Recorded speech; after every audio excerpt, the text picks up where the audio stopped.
الحمد لله وكفى وسلام على عباده الذين اصطفى. أما بعد فأعوذ بالله من الشيطان الرجيم. بسم الله الرحمن الرحيم.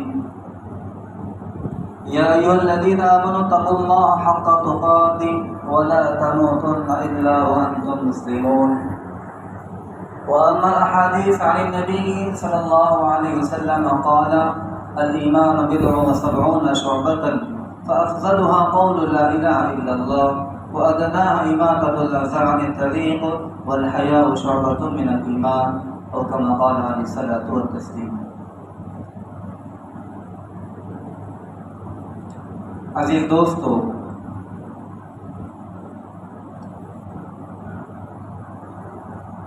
ایمان کے بعد اور ایمان والا بننے کے بعد اللہ تعالیٰ کی طرف سے آزمائشوں کا آنا یقینی ہے. احسب الناس ان يتركوا ان يقولوا آمنا وهم لا يفتنون. اللہ تعالیٰ فرماتے ہیں کیا لوگوں نے یہ گمان کر رکھا ہے کہ تم ایمان کا دعویٰ کرو گے اور تمہیں آزمایا نہیں جائے گا؟ ایمان کا دعویٰ کرنے کے بعد اور دین اسلام میں داخل ہونے کے بعد اور دنیا میں ایمان والا بن کر زندگی گزارنے کے ساتھ ساتھ آزمائشوں کا آنا یقینی ہے. اور اللہ تعالیٰ جب کسی قوم سے محبت فرماتے ہیں تو اس محبوب قوم کو اللہ تعالیٰ آزمائش میں ڈالتے ہیں، اور جتنی آزمائش ہوگی اللہ تعالیٰ ان کو اتنا بدلہ عطا فرمائیں گے.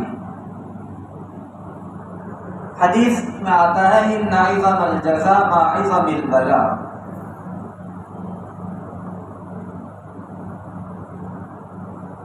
کہ آدمی کے اوپر جیسی مصیبت آتی ہے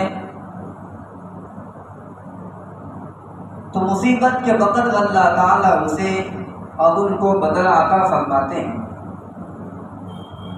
وَإِنَّ اللَّهَ إِذَا أَحَبَّ قَوْمًا ابْتَلَاهُمْ. اور جب اللہ تعالیٰ کسی قوم سے محبت فرماتے ہیں تو اس کو آزمائش میں ڈالتے ہیں. فَمَنْ رَضِيَ فَلَهُ الرِّضَا. جو اس آزمائش پر راضی رہا اللہ تعالیٰ کی اس قوم سے راضی ہو جاتے ہیں. وَمَنْ سَخِطَ فَلَهُ السَّخَطُ. اور جو اس آزمائش سے ناراض ہوا اللہ تعالیٰ کی اس قوم سے ناراض ہو جاتے ہیں. اس لیے دنیا میں ایمان کے بغیر اللہ کے یہاں کوئی عمل مقبول نہیں. سارے اعمال کا دار و مدار، ساری نیکیوں کا دار و مدار، ساری عبادتوں کا دار و مدار یہ ایمان پر ہے. ایمان ہے تو سب کچھ ہے. اگر ایمان نہیں تو دنیا کی زندگی تو گزر ہی جائیں گی، لیکن سوائے آخرت اور قبر کی زندگی میں نقصان کی کچھ حاصل نہیں اور غم اور خوف کے علاوہ کچھ حاصل نہیں. اللہ پر ایمان لانا، اس کے رسول پر ایمان لانا، اچھی بری تقدیر پر ایمان لانا، موت کے بعد دوبارہ اٹھائے جانے پر ایمان لانا، قبر کی زندگی برحق ہے اس پر ایمان لانا، جنت حق ہے اس کی نعمت حق ہے، جہنم حق ہے اس کی سزائے حق ہے، والوزن حق. اعمال کا تولا جانا بھی حق ہے. بندہ دنیا میں جتنے اعمال کرتا ہے اس کی ایک ایک نیکی کو پڑھنے میں رکھا جائے گا، اس کی ایک ایک نیکی کو تولا جائے گا، اس کی ایک ایک برائی کا وزن کیا جائے گا. اعمال کا تولا جانا بھی حق ہے. ان ساری چیزوں پر ایمان لانا، پل صراط سے ہر ایک کو گزرنا ہے اس پر بھی ایمان لانا یہ اللہ تعالیٰ کا حکم ہے. اور یہ بھی عبادت ہے. جس طرح نماز عبادت ہے، روزہ عبادت ہے، زکوٰۃ عبادت ہے، حج عبادت ہے، ایسے ہی ان سب سے بڑھ کر عبادت یہ بھی ہے کہ صحیح معنوں میں اللہ اس کے رسول پر ایمان لایا جائے. یہ سب سے بڑا حکم ہے. اور ایمان کا اتنا سیکھنا فرض عین ہے کہ وہ ایمان آدمی کو شرک سے بچا لے. یہ فرض عین ہے. کتنا ایمان کہ وہ ایمان اسے شرک سے بچا. اتنا ایمان ہر ایک کو سیکھنا فرض عین ہے. اگر آدمی کا ایمان شرک سے نہیں بچا رہا ہے، آدمی کا ایمان اللہ تعالیٰ کے سامنے سر جھکانے کے لیے وہ کھڑا نہیں کر رہا ہے، اس کا مطلب یہ ہے کہ آپ کا ایمان ابھی برحق نہیں، آپ نے اپنے ایمان کا جائزہ نہیں لیا۔ آپ نے ایمان کا دعویٰ تو کر لیا، کلمہ تو پڑھ لیا، لا الہ الا اللہ محمد رسول اللہ، اللہ کی سوا کوئی معبود نہیں، کوئی ذات عبادت اور بندگی کے اللہ کے علاوہ لائق نہیں، اللہ کی ذات عبادت کے لائق ہے، اللہ کی ذات بندگی کے لائق ہے، اور سیدنا محمد صلی اللہ علیہ وسلم اللہ کے رسول ہے۔ سیدنا محمد صلی اللہ علیہ وسلم۔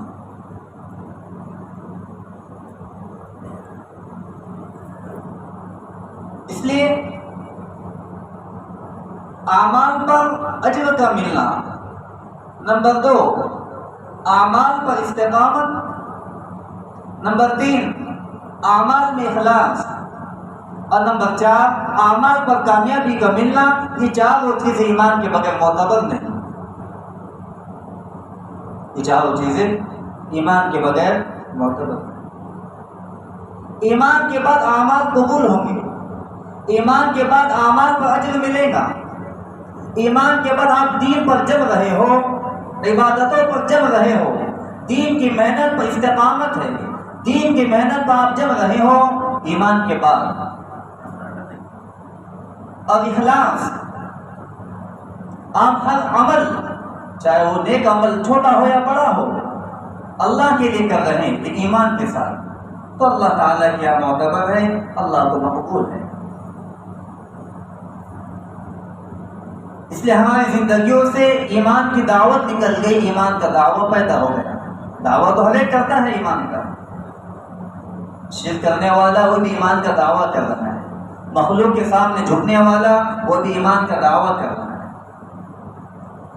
مخلوق سے اولاد مانگنے والا اور اپنے حاجت اور ضرورت کو پورا کرنے والا، اللہ کے علاوہ دوسروں کو مشکل کشا سمجھنے والا، دوسروں کو رزاق سمجھنے والا، وہ بھی ایمان کا دعویٰ کر رہا ہے، وہ بھی ایمان کا دعویٰ۔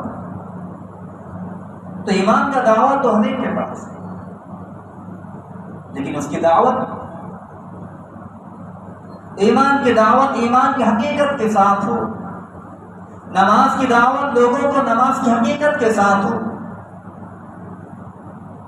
عبادتوں کی دعوت اور نیک اعمال، معروفات، امر بالمعروف، نیکیوں کی دعوت، بھلائیوں کی دعوت، خیر کی طرف لوگوں کو بلانا، یہ اس کی حقیقت کے ساتھ ہو، نہیں عن المنکر، لوگوں کو برائی سے روکنا، اور منکرات اور منہیات جن سے اللہ تعالیٰ نے منع کیا، جن سے اللہ تعالیٰ نے رکنے کے لیے کہا، جس سے اس کے نبی نے بچنے کے لیے کہا، اس کی حقیقت کے ساتھ اس کی دعوت ہو۔ اس لیے ابھی ہم نظام الدین میں تھے تو وہاں یہ بات بیانوں میں آ رہی تھی کہ لوگ لوگوں کو نماز کی دعوت دیتے ہیں، ہم خود گشتوں میں جاتے ہیں اور لوگوں کو دعوت دیتے ہیں، تو سامنے والا بے نمازی ہے تو بے نمازی سمجھ کر اسے نماز کی دعوت دی جاتی ہے۔ ہونا یہ چاہیے کہ نماز کی دعوت نماز کی حقیقت کے ساتھ ہو، نماز کی دعوت بے نمازی سمجھ کر نہیں کہ فلاں آدمی نماز نہیں پڑھ رہا ہے تو اسے نماز کی دعوت دی جائے، نہیں، جس کو بھی نماز کی دعوت دی جا رہی ہے تو نماز کی حقیقت کے ساتھ، بے نمازی سمجھ کر نہیں، نماز کی حقیقت کے ساتھ کہ نماز کی فضیلت کیا ہے، مسجد میں آ کر نماز پڑھنے کا ثواب کیا ہے، جماعت کے ساتھ نماز پڑھنے کا ثواب کیا ہے، تکبیر اولیٰ کے ساتھ نماز پڑھنے کا ثواب کیا ہے، گھر سے وضو کر کے پیدل چلنا، مسجد آنا، فرض کے لیے چلنا، نفل کے لیے چلنا، اس کا ثواب کیا ہے، اس کی حقیقت کے ساتھ لوگوں کو دعوت ہو۔ اس لیے حدیث میں آتا ہے کہ جو آدمی گھر سے وضو کرتا ہے، مسجد میں آتا ہے نفل نماز پڑھنے کے لیے، تو اسے اتنا ثواب ملتا ہے جتنا احرام باندھ کر عمرہ کرنے والے کے لیے ملتا ہے۔ کتنا ثواب؟ جو احرام باندھ کر عمرہ کرتا ہے اتنا ثواب جتنا عمرہ کرنے والے کو ملتا ہے، اتنا ثواب کس کو ملے گا؟ جو گھر سے وضو کر کے نفل نماز کے لیے مسجد آئے گا۔ اور جو آدمی گھر سے وضو کر کے فرض نماز کے لیے مسجد میں آتا ہے تو جتنا ثواب احرام باندھ کر حج کرنے والے کو ملتا ہے اتنا ثواب اس آدمی کو ملے گا جو فرض نماز کے لیے وضو گھر سے کر کے آتا ہے مسجد میں۔ حقیقت کے ساتھ نماز کی دعوت ہو. مسجد میں نماز ادا کی جائیں گی، جماعت کا الگ ثواب ملے گا. تکبیر اولیٰ کے ساتھ پڑھی جائیں گی، اس کا الگ ثواب ملے گا. اعتکاف کی نیت کے ساتھ نماز پڑھو گے، اس کا الگ ثواب ملے گا. نماز کے انتظام میں جماعت کا انتظام کرو گے، اس کا الگ ثواب ملے گا. انتظام صلاۃ بحکم صلاۃ، نبی اکرم صلی اللہ علیہ وسلم نے فرمایا نماز کے انتظام میں بیٹھنے والا بھی نماز پڑھنے والے کی طرح ہے. نماز کے انتظام میں، جماعت کے انتظام میں بیٹھنے والا وہ بھی.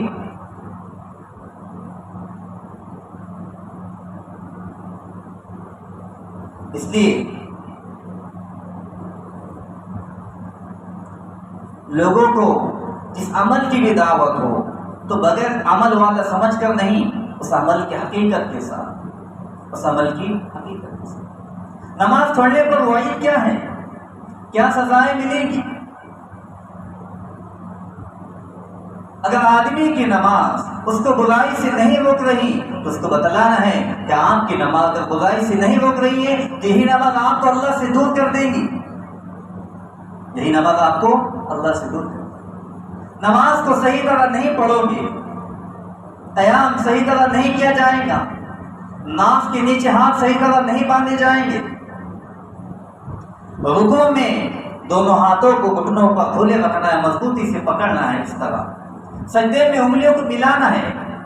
بہت سے ساتھی سجدے میں جب جاتے ہیں تو انگلیاں اس طرح رکھتے ہیں، بعض اس طرح رکھتے ہیں، یعنی یہ انگلیاں ملا دیتے ہیں، انگوٹھا کھلا رہتا ہے. نہیں، انگوٹھا بھی ملانا ہے کان کے مقابل، ناک پر نگاہ ہو، سنت طریقہ. قوما کرنا ہے. رکوع چھوٹنے کے بعد فوراً سجدے میں نہیں جانا. رکوع چھوٹنے کے بعد سمع اللہ لمن حمدہ امام کہتا ہے آپ ربنا لک الحمد کہیے، تھوڑی دیر رکیے، اور واجب ہے. سجدے میں جانے کے بعد، ایک سجدے سے ادا کرنے کے بعد آپ جب بیٹھتے ہیں دوسرا سجدہ کرنے سے پہلے جلسہ جسے کہا جاتا ہے، جلسہ بھی واجب ہے. اس میں اطمینان سے بیٹھیں، اطمینان سے نماز پڑھیں. اگر آپ نماز کو بگاڑ کر پڑھو گے یہی نماز اس نمازی کو بددعا دیتی ہے. اے اللہ، جس طرح اس نے مجھے بگاڑا ہے، حدیث میں آتا ہے کالے کپڑے کی طرح وہ نماز اسے لپیٹ کر اس کے چہرے پر مار دی جاتی ہے. کالے کپڑے کو جس طرح کچرا پھینکا جاتا ہے لپیٹ کر، تو ایسی بھی نماز کالے کپڑے کی طرح لپیٹ کر اسے چہرے پر مار دی جاتی ہے اگر نماز کو بھی بگاڑ کر پڑھتا ہے تو. اس لیے حضرت فرماتے ہیں، نظام الدین میں بات سننے کو ملتی ہے، سب سے زیادہ لوگوں کے کاروبار کو، ذریعہ معاش کو اگر بددعا لگتی ہے وہ نماز کی لگتی ہے. لوگوں کی تجارتوں کو، دکانوں کو، بزنس کو اور ذریعہ معاش کو، کسب معاش کو سب سے زیادہ بددعا نماز کی لگتی ہے کہ لوگ نماز کو بگاڑ کر پڑھتے ہیں. اس لیے آگے حضرت فرماتے ہیں کہ دینداروں میں جو برائیاں پائی جاتی ہے اور جو منکرات دینداروں میں پائے جاتے ہیں یہ ان کی عبادتوں کا بگاڑ ہے.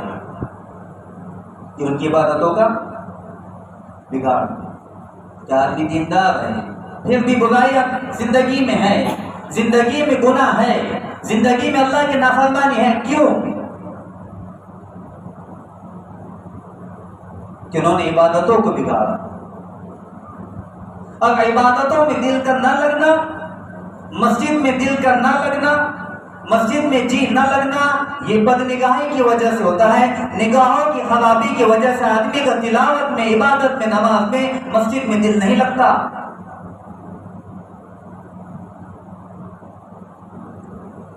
کوئی آدمی قرآن کی تلاوت کر رہا ہے اور قرآن کی تلاوت کرنے کو جی نہیں چاہ رہا، تلاوت میں مزہ نہیں آ رہا، عبادتوں میں لذت نہیں آتی. حضرت فرماتے ہیں تلاوت میں دل کا نہ لگنا یہ دل کے گندا ہونے کی علامت ہے. تلاوت میں دل کا نہ لگنا یہ دل کے گندا ہونے کی علامت ہے. اور یہ بھی سن لیجیے، آپ اپنے دل کو تو صاف رکھ سکتے ہیں لیکن دوسروں کے دلوں کو آپ صاف نہیں رکھ سکتے. ہاں، دوسروں کے دلوں کو صاف رکھنے کی آپ دعوت دے سکتے ہیں. نبی کو دعوت کا پابند بنایا گیا تھا، نبی کو لوگوں کی زندگی کو صحیح راستے پر لانے کا پابند بنایا گیا تھا۔ آپ لوگوں کو صحیح راستے پر لائیے، آپ لوگوں کو جنت والے راستے پر لے جائیے، اس کی دعوت تھی۔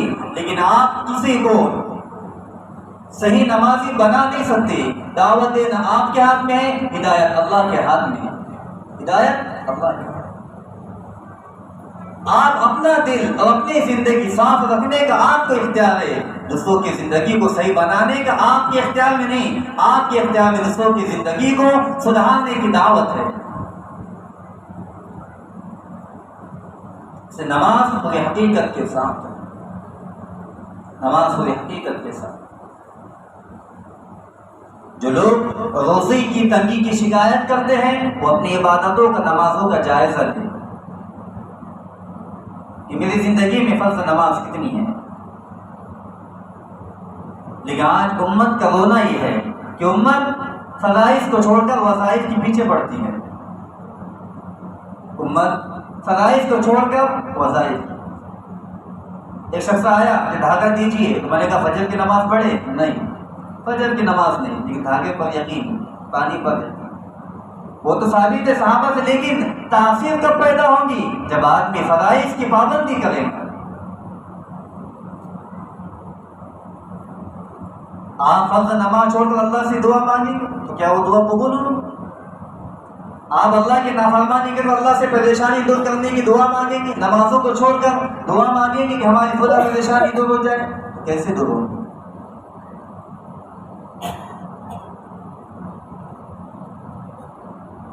اس لیے لوگوں کو صحیح حقیقت کے ساتھ دعوت دینا، دلوں کی صفائی کے ساتھ، اور اللہ پر یقین رکھتے ہوئے اخلاص کے ساتھ۔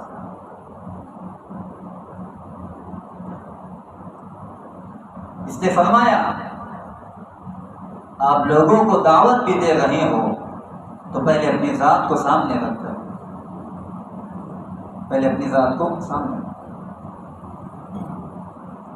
آپ اخلاص کے ساتھ اپنی ذات کو سامنے رکھ کر لوگوں کو دعوت دیں گے، لوگوں کو بلائیں گے، اور آپ جتنا دین میں قربانی اور مجاہدہ پیش کریں گے اللہ تعالیٰ آپ کو اتنا آگے بڑھائے گا، اللہ تعالیٰ آپ کو اتنا آگے بڑھائے گا۔ دین کی محنت کو کرنا اور دین کے تقاضوں کو پورا کرنا، تبلیغ میں لگنا، اخلاص کے ساتھ اللہ کے لیے، جو آدمی دین کے تقاضوں کو صحیح نیت اور صحیح اعمال کے ساتھ کرتا ہے اللہ تعالیٰ اسے آگے بڑھاتے ہیں۔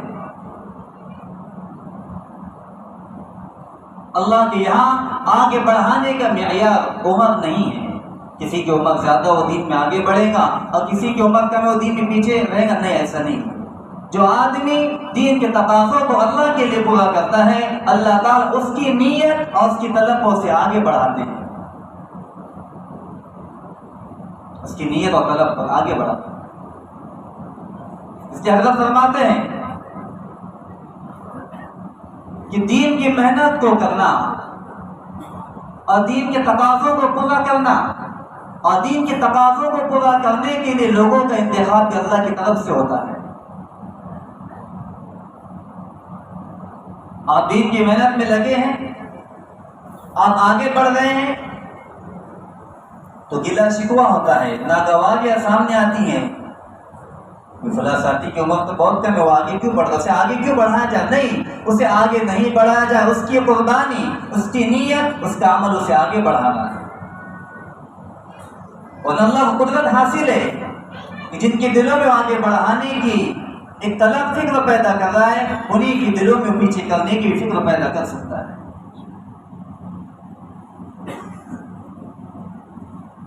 اس لیے اخلاص، ایک شخص نے صحابہ کی دعوت کی، ایک شخص نے صحابہ کی دعوت کی، صحابہ اس کی دعوت سے محنت سے متاثر ہوئی۔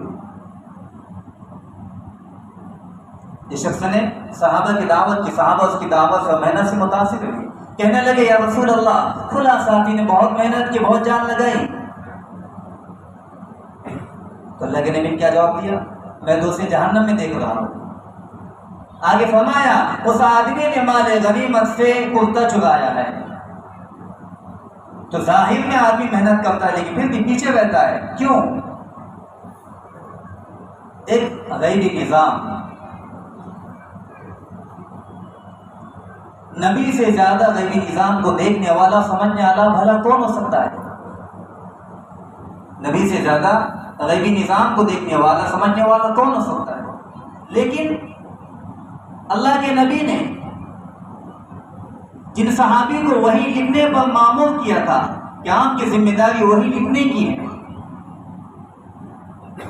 وہ صحابی بھی مرتد ہو گئے.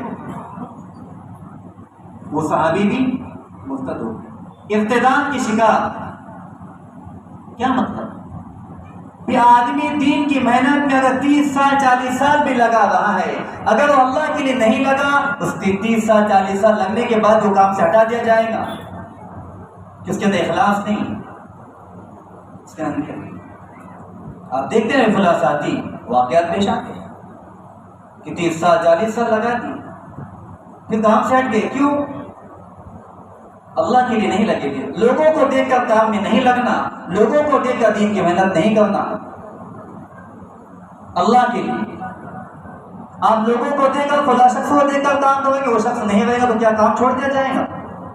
اس لیے صدیق اکبر نے سب سے پہلے جو خطبہ دیا نبی اکرم کی وفات کے بعد، نبی کے وفات کے بعد صدیق اکبر جب خطبہ دینے کے لیے کھڑے ہوئے، سب سے پہلا جملہ یہ تھا: من کان یعبد محمدا فإن محمدا قد مات ومن کان یعبد اللہ فإن اللہ حی لا یموت. اے لوگوں سن لو، جو محمد کی عبادت کرتا تھا وہ محمد دنیا سے چلے گئے، لیکن جو اللہ کی عبادت کرتا تھا اللہ تعالیٰ زندہ ہے، ہمیشہ ہے. جو نبی کو دیکھ کر دین کی محنت میں لگا تو وہ یہ نہ سمجھے کہ نبی چلے گئے تو دین کی محنت چھوڑ دی جائے. جو اللہ کے لیے لگا تھا اللہ ہمیشہ سے ہے، ہمیشہ رہے گا. دین کی محنت موت تک کرنا ہے. ہمارے امیر صاحب مشرق کر کہتے تھے کہ اس کام کو کرتے کرتے مرنا ہے اور مرتے مرتے اس کام کو کرنا ہے. اس سے بانی جماعت تبلیغ حضرت جی مولا رحمۃ اللہ علیہ فرماتے تھے اس کام کی استقامت ہی ہے، اس کام کی استقامت ہی کہ آدمی اس کام کو موت تک کرے اور مرتے مرتے اس کام کو کرے. یہ نہیں ایک عمر ہو چکی بڑھاپا آ گیا کام کو چھوڑ دیا جائے، نہیں. اس کے دین کی محنت کو پورا کرنا اور دین کے تقاضوں کو پورا کرنے والوں کا انتخاب بھی اللہ کی طرف سے ہوتا ہے. جو تقاضے آتے ہیں مشورے میں آئے یا مسجد کی جماعت پر آئے یا مشورے کی جماعت پر تقاضے آئے، اس تقاضے کو پورا کرنے کے لیے ایک جماعت تو ذریعہ بنتی ہے. لوگوں تک تقاضوں کو پہنچانے کا ذریعہ جماعت بنتی ہے. جیسے آپ دودھ برتن میں لاتے ہیں تو برتن میں دودھ لانا ایک ذریعہ ہے برتن، ورنہ دودھ تو اللہ کے خزانے سے تھنوں میں آتا ہے. دودھ تو اللہ کے خزانوں سے تھنوں میں آتا ہے، لیکن پہنچانے کا ذریعہ لوگ بنتے ہیں. دین کی محنت کے تقاضوں کو پہنچانے والے لوگ ذریعہ بن کے اللہ بناتا ہے، لیکن کام تو اللہ ہی دیتا ہے. کام تو اللہ ہی دیتا ہے. اس لیے اس کام سے، دین کی محنت سے، تبلیغ سے مناسبت کی علامت یہ ہے کہ آدمی اگر مشورہ چھوڑتا ہے، تعلیم چھوڑتا ہے، گشت چھوڑتا ہے، ماہانہ 3 دن لگانا چھوڑتا ہے، شبگزاری چھوڑتا ہے تو اسے عبادت میں کمی محسوس ہوتی ہے، اعمال میں کمی محسوس ہوتی ہے. یہ مناسبت کی علامت ہے. اس لیے جو اعمال دعوت ہے، مشورہ ہے، تعلیم ہے، گشت ہے، اپنی مسجد کا گشت، دوسری مسجد کا گشت، شبگزاری ہے، ماہانہ 3 دن لگانا ہے، مستقبل میں تعلیم ہے، جتنے اعمال دعوت ہے اور مسجد کی آبادی کی محنت ہے، جتنے اعمال دعوت ہے، یہ اعمال دعوت اعمال عبادت میں کمال پیدا کرنے کے لیے ہے. اعمال عبادت کیا ہے؟ نماز، تلاوت، ذکر، اذکار، ساری اعمال عبادت ہے. ان اعمال عبادت میں کمال پیدا کرنا ہے تو آپ کو اعمال دعوت میں لگنا ہوگا. اور اعمال دعوت یہی اعمال صحابہ ہے، یہی اعمال نبوت ہے، یہی ہدایت کے اعمال ہے. یہی کیا ہے؟ ہدایت کے اعمال. اللہ تعالیٰ ہمیں ان تمام باتوں کو عمل کرنے کی توفیق عطا فرمائے. وہ ہمارے جن کی سنتیں باقی سنتیں باقی ساتھ